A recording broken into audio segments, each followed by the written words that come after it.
नमस्कार, मैं Dhananjay Kumar the public India में आपका स्वागत है। अब दुनिया के सामने एक नया संकट खड़ा हो गया और दुनिया का खास करके कहिए गल्फ कंट्रीज जो है, जो मिडिल ईस्ट के देश है, जो तेल से भरा हुआ है, जिसकी जमीन के नीचे सिर्फ तेल है। वो कहते हैं कि मिडिल ईस्ट की जो अमीरी है वो इसी तेल की वजह से। लेकिन तेल ने ही मिडिल ईस्ट का तेल निकाल दिया है। देखिए, एक तो अमेरिका कब्जा किया हुआ इसीलिए है पूरे मिडिल ईस्ट पर। कब्जा मतलब हर जगह उसके सैन्य ठिकाने हैं। और सैन्य ठिकाने इसलिए हैं कि अमेरिका ने कहा है कि हमारे सैन्य ठिकाने होंगे, हम आपकी रक्षा करें और बदले में जो है हम दुनिया के सामने दादागिरी करने के लिए, कहिए दुनिया के सबसे शक्तिशाली देश बने रहने के लिए हम हर जगह सैन्य ठिकाने बनाएंगे। और ये जो युद्ध हुआ, अमेरिका हमेशा ताकतवर इसलिए माना भी जाता रहा क्योंकि ढेर सारे देश उसकी अनुकंपा पे आगे बढ़ते नजर आते हैं। तो जब ये युद्ध शुरू हुआ, ईरान और अमेरिका इजराइल का युद्ध, तो लगा कि अमेरिका भारी पड़ जाएगा क्योंकि उसके पास मिडिल ईस्ट में भी जो है सैन्य ठिकाने हैं और अमेरिका ईरान पहुंच नहीं सकता। ईरान अमेरिका तक पहुंच करके उस पर वार नहीं कर सकता जिसे इजराइल पे कर रहा है या मिडिल ईस्ट पे कर रहा है, क्योंकि मिडिल ईस्ट के देश उसको रोकने के लिए। लेकिन ईरान ने मिडिल ईस्ट के देशों को पानी पिला दिया है और उसका तेल जो है वो उसके लिए सबसे बड़ा संकट बन गया है। कई जगह तेल का जो उत्पादन है वो रोक दिया गया है क्योंकि ड्रोन के हमले का खतरा है। लेकिन एक और संकट ये उभर आया उसके सामने कि पानी का संकट बहुत गहरा गया है मिडिल ईस्ट में। आप जानते हैं कि वहाँ जमीन के नीचे जो है तेल है, पानी नहीं है और पानी के लिए उनको जो है समुद्र पर आश्रित रहना पड़ता है। और उनके बड़े बड़े प्लांट्स हैं समुद्र के पास, जहाँ जो है वो जो समुद्र का खारा पानी है उसको साफ करते हैं और घरों में पानी सप्लाई किया जाता है। उसको कहा जाता है कि डिसैलिनेट। तो डिसैलिनेशन प्लांट्स जो है अलग अलग लगभग तमाम देशों में, जो खाड़ी के देश है, जो समुद्र किनारे हैं, वहाँ है ही। और पानी की कमी जो है इन्हीं प्लांट्स की के चलते कम होती है, पूरी होती है। देखिए, 2023 का हमारे पास एक डेटा है जो वाशिंगटन डीसी के एक शोध पत्र में प्रकाशित हुआ था, अरब सेंटर का। उसके अनुसार दुनिया भर में 40% डिसैलिनेट किए गए पानी का उत्पादन गल्फ देशों में होता है। मतलब समुद्र से जो पानी पीने लायक बनाया जाता है, 40%। और संयुक्त अरब अमीरात में पीने के पानी का तकरीबन 42% हिस्सा जो है ऐसे ही प्लांट्स के जरिए आता है। वहीं कुवैत में यह आंकड़ा 90% है, ओमान में 86% है, सऊदी सऊदी अरब में 70% है। तो ये जो गल्फ कंट्रीज के देश हैं, ओमान, सऊदी अरब, कुवैत, संयुक्त अरब अमीरात, इन तमाम देशों में समुद्र का पानी डिसैलिनेशन प्लांट से साफ करके घरों में भेजा जाता है पीने के पानी का। लेकिन अब इस पर जो है गहरा खतरा मंडरा रहा है और कहा जा रहा है कि फारस की खाड़ी के किनारे जो तट रेखा है उस पर सैकड़ों डिसैलिनेशन प्लांट्स मौजूद हैं और ये सारे प्रोजेक्ट ईरानी मिसाइलों या ड्रोन के मारक क्षमता के दायरे में आते हैं। और ईरान ने इस जंग के दौरान दुबई की जबल अली बंदरगाह पर हमला किया है। वहां से सिर्फ 12 मील की दूरी पर दुनिया का सबसे बड़ा डिसैलिनेशन प्लांट है। ये प्रोजेक्ट दुबई की अधिकतर पानी सप्लाई का मुख्य स्रोत है। तो सोचिए, जब मिडिल ईस्ट के सामने ये पानी का संकट आएगा तो मिडिल ईस्ट क्या करेगा? वो अमेरिका का साथ देगा या ईरान के सामने सरेंडर कर देगा? ये सबसे बड़ा सवाल है जो आज हम आपके सामने रख रहे हैं। उसके अलावा देखिए कि अब अमेरिका जो है वो धीरे धीरे उसकी नसें जो है ढीली होती जा रही है। पहले उसने कहा था कि कोई भी देश रूस से तेल नहीं खरीदेगा और भारत के ऊपर भी दुनिया के और देश जिन्होंने रूस से अपना तेल खरीदने का व्यापार जारी रखा था उस पर 25% का अतिरिक्त टैरिफ लगाया था। लेकिन युद्ध शुरू होने के बाद जब उसको समझ में आया कि ईरान से लड़ना इतना आसान नहीं है जितना उसने सोचा, और दुनिया के सामने जब तेल का संकट खड़ा हो गया, पूरी दुनिया में त्राहिमाम मचा हुआ, तेल और गैस का संकट जो है हर जगह। अमेरिका हालांकि खुश है कि अमेरिका की जो उसके पास पूरा तेल है, वहां ड्रोन भी नहीं पहुंच रहा है ईरान का, मिसाइल भी नहीं पहुंच रहा है, तो उसको लग रहा है कि हम तो सुरक्षित हैं। लेकिन जो दुनिया के बाकी देश है वहां खतरा मंडरा गया है, और पूरा ट्रेवल आना जाना, हवाई जहाज सब बंद है, सब ध्वस्त है। कहाँ कहाँ कौन कौन प्लांट बंद हो जाएंगे, खाद की फैक्ट्रियां बंद हो जाएगी, दूसरे प्लांट्स बंद हो जाएंगे, तमाम खतरे हैं। और इस खतरे के बीच अब जो है अमेरिका ने कहा है कि दुनिया के बाकी जो देश हैं जिनको तेल खरीदना है वो हॉर्मुज से जो आ जा नहीं पा रहे हैं, तो आप रूस से तेल खरीद सकते हैं। और ये 21 अप्रैल तक के लिए छूट दी गई है। पहले केवल भारत को छूट मिली थी, कहा गया, अब दुनिया के हर देश को जिसको खरीदना है रूस से तेल वो खरीद सकता है। और समझिए यही वो अमेरिका है जिसने कहा था कि रूस से जो तेल खरीदेगा उस पर अतिरिक्त 25% टैरिफ लगाया जाए। वही अमेरिका है जो कह रहा है खरीद लो। क्यों कह रहा है, ये सवाल है। फिर देखिए कि एक और नई घटना हुई है कि जो फेडरल ब्यूरो ऑफ इन्वेस्टिगेशन है, जो अमेरिका की जांच एजेंसी है, उसने एक अलर्ट जारी किया है।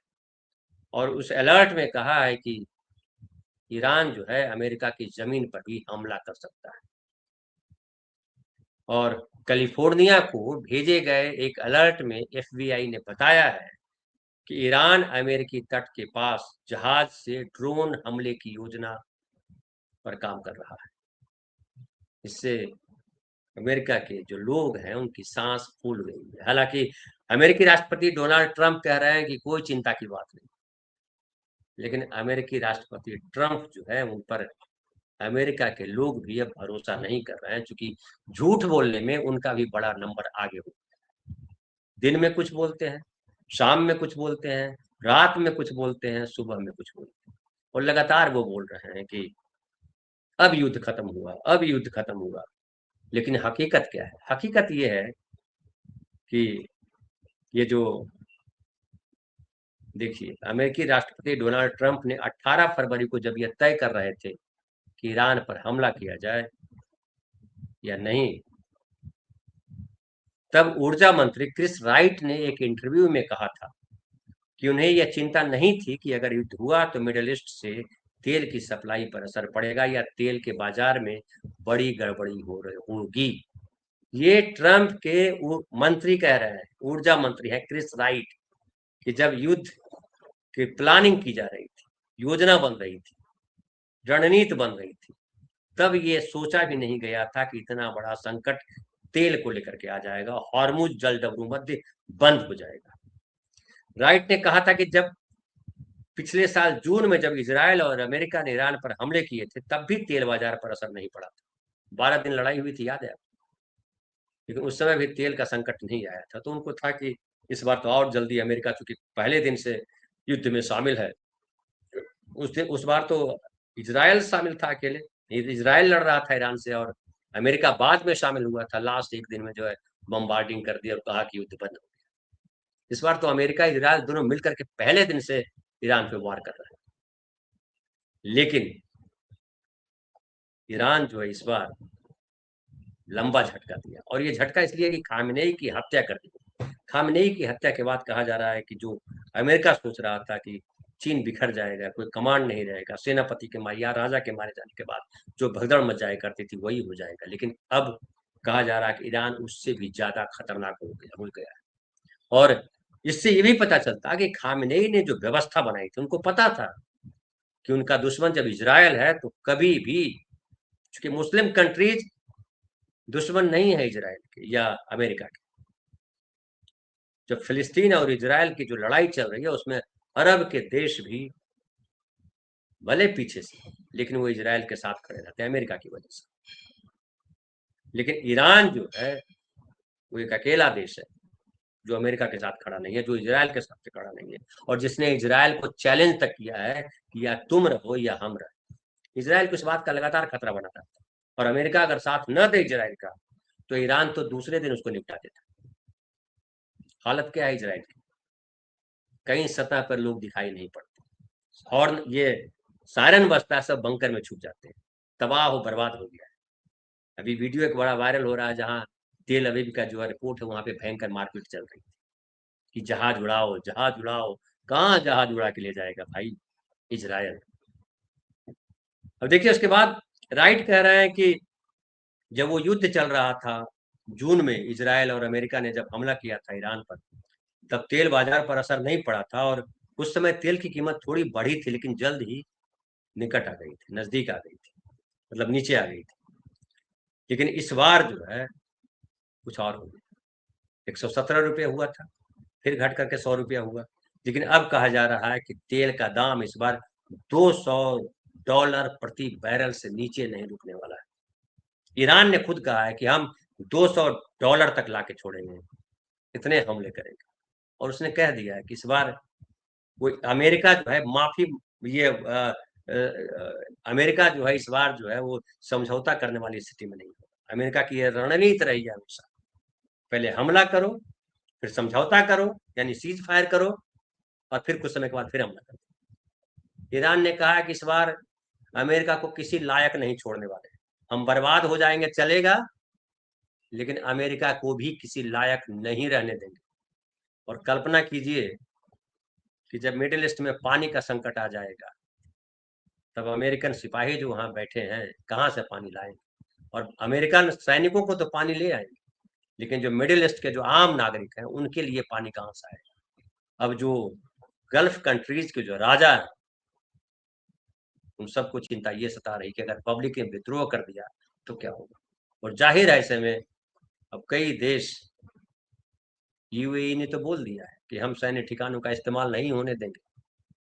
इराक ने भी कह दिया है कि हमारे सैनिक ठिकानों का इस्तेमाल खबरदार नहीं करोगे। और अब तो ये भी आ रहा है कि इराक का जो सिया संगठन है, विद्रोही संगठन, उसने विमान जो है, जो जिसको अमेरिका कह रहा है कि क्रैश हो गया, दरअसल उसने कहा कि हमने मार के गिराया उसको, ऐसे ही हवा में क्रैश नहीं हो गया। और इसके पहले भी आपको याद हो, शुरुआत में ही कतर में आया था कि कतर में 3 या 4 विमान अमेरिका के जो सैनिक विमान है वो क्रैश कर गए। तब कहा गया था टेक्निकल कारणों जो आज कहा जा रहा है, लेकिन पता चला कि वो टेक्निकल कारणों से क्रैश नहीं हुआ था, बल्कि गलतफहमी में कतर ने ही उन जहाजों को मार गिराया था। तो इस बार भी जो जहाज मार गिराया गया है, अमेरिका कह रहा है कि नहीं नहीं कुछ नहीं। और उसके बाद देखिए कि अब जर्मनी ने भी कह दिया कि हम इस लड़ाई में शामिल नहीं। स्पेन ने ही बोला हुआ ही था, ये लंदन ने सपोर्ट किया, लंदन में भारी विरोध हुआ। अब उसके बाद देखिए कह रहा है कि ट्रंप के दूसरे सलाहकार भी निजी तौर पर इसी तरह की राय रखते हैं, जो ऊर्जा मंत्री क्रिस राइट कह रहे थे। उनका मानना था कि चेतावनियां बढ़ा चढ़ा कर दी जा रही हैं और ईरान शायद ही तेल ले जाने वाले समुद्री रास्तों को बंद करेगा, जिससे दुनिया की लगभग 20% तेल सप्लाई गुजरती है। लेकिन हकीकत यह है कि हॉर्मुज बंद है, और हॉर्मुज से जो है खबर हिंदुस्तान में चलाई गई भारत में सूत्रों के हवाले से कि भारत के विदेश मंत्री जयशंकर ने जो है अमेरिकी मंत्री को फोन, यहाँ इसराइल ईरान के नेता को फोन किया और कहा कि जो है तेल आने दीजिए हमारा, और जहाज आने लगे। झूठ था, वो लाइबेरिया का झंडा लगा हुआ जहाज एक आया था भारत के मुंबई के पोर्ट पर। फिर कल ये भी खबर आई कि प्रधानमंत्री ने बात की है राष्ट्रपति से और अपील की है कि शांति और समझौते से जो है बात को आगे बढ़ाई। लेकिन क्या ईरान नरेंद्र मोदी की बात को मान लेगा? और अगर मान लेना ही था तो हॉर्मुज से भारत के जहाज को क्यों रोका होता? ईरान ने हमेशा भारत का साथ दिया है, इस बार भारत से नाराज क्यों है? ये समझना बहुत मुश्किल नहीं है, कई बार हम भी बता चुके हैं, आप लोग भी जानते हैं कि ईरान को धोखा दिया इस बार भारत ने। इजराइल से गले मिल करके फादर ऑफ लैंड बतला करके नरेंद्र मोदी ने, और जब खामेनेई की हत्या हुई तो नरेंद्र मोदी चुप्पी साधे रहे। ईरान को समझ में आता है, उसको भी कूटनीतिक समझ, कौन उसका दोस्त है कौन उसका दुश्मन। तो ये संकट जो है अमेरिका के लिए लगातार बढ़ता जा रहा है। और ईरान बर्बाद हो जाएगा, लेकिन अमेरिका को कुशल पूर्वक नहीं रहने।